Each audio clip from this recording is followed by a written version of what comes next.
ഇത് day 2 in കണ്ണൂരാണ്. രണ്ടാമത്തെ ദിവസം ഞങ്ങളുടെ ആദ്യത്തെ ഡെസ്റ്റിനേഷൻ ഉണ്ടായിരുന്നത് കണ്ണൂർ മുത്തപ്പൻ ടെമ്പിൾ ആയിരുന്നു. ഇതിന് മുന്നേയും ഞാൻ മുത്തപ്പൻ ടെമ്പിളിൽ പോയിട്ടുണ്ട്. അന്ന് പോകുമ്പോൾ ഞാൻ ഇത്രയും തിരക്ക് അനുഭവിച്ചിരുന്നില്ല. ഈ പ്രാവശ്യം പോയപ്പോൾ നല്ല തിരക്കുണ്ടായിരുന്നു. അതേപോലെ ഞാൻ ആദ്യമായിട്ടാണ് മുത്തപ്പനെ നേരിട്ട് കാണുന്നത് തെയ്യം ഫോമിൽ. അവിടെ നിന്ന് ഞങ്ങൾ ഡയറക്റ്റായിട്ട് പോയത് തൃച്ചംബരം കൃഷ്ണൻ ടെമ്പിളിലേക്കാണ്. അവിടുത്തെ പ്രതിഷ്ഠ ബാലകൃഷ്ണനാണെന്നാണ് പറഞ്ഞത്.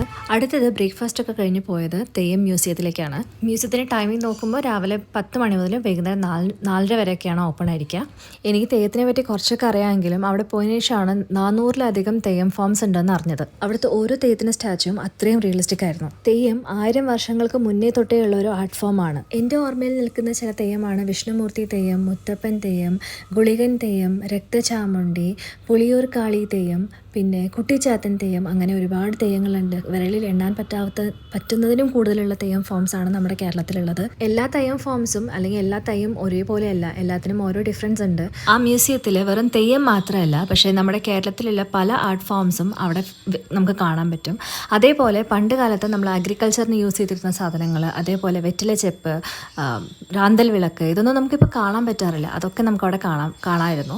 അതേപോലെ പല പുരാതന വസ്തുക്കളും അവിടെ കാണാനുണ്ട്. അവിടെ നിന്ന് ഞങ്ങൾ ഡയറക്റ്റായിട്ട് പോയത് ശ്രീ പരലശ്ശേരി ക്ഷേത്രത്തിലേക്കായിരുന്നു. ഇതിന് 2 പ്രത്യേകതകളുണ്ട്. ഒന്ന് പാമ്പിന് മുട്ട കൊടുക്കുക എന്നുള്ളതാണ്.